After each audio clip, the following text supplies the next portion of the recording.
3 ways that your ego might be holding back your story. And before we begin, I just want to preface that a certain amount of ego is actually very, very important for any competitive field, which was kind of the thesis statement of Blue Lock. I'm not here to say, oh, you shouldn't have an ego, get that out of here, you're bad. I think to survive as an artist, you need to have a little bit of an ego. That said, an unchecked ego can get in the way of your work. Let's get into it. Number 1, you're not writing for your audience.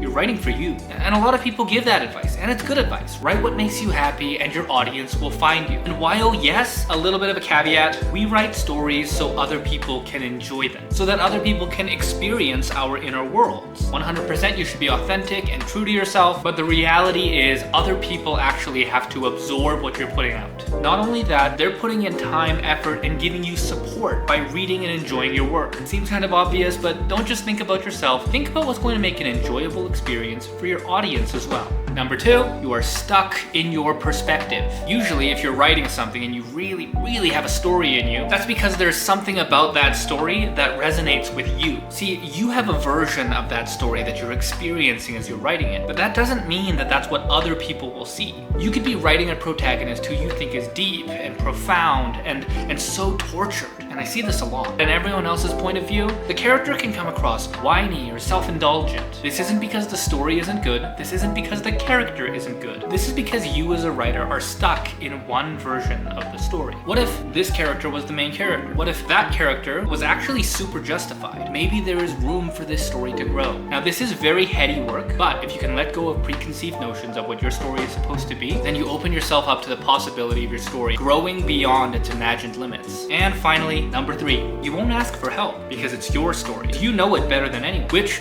is fair and valid. I touched on this on a previous video. Pretty much no one ever at all is able to create a large-scale creative project by themselves. As it turns out, finding someone you trust, getting on the same page, and bouncing ideas off of one another is the fastest and most efficient way to create high-quality work. This is why when you're writing TV, you work in a writing room, why writers have editors and beta readers. Because if you can allow it, a story is greater than yourself. Not writing for your audience, stuck in your own perspective, and you won't ask for help. Those are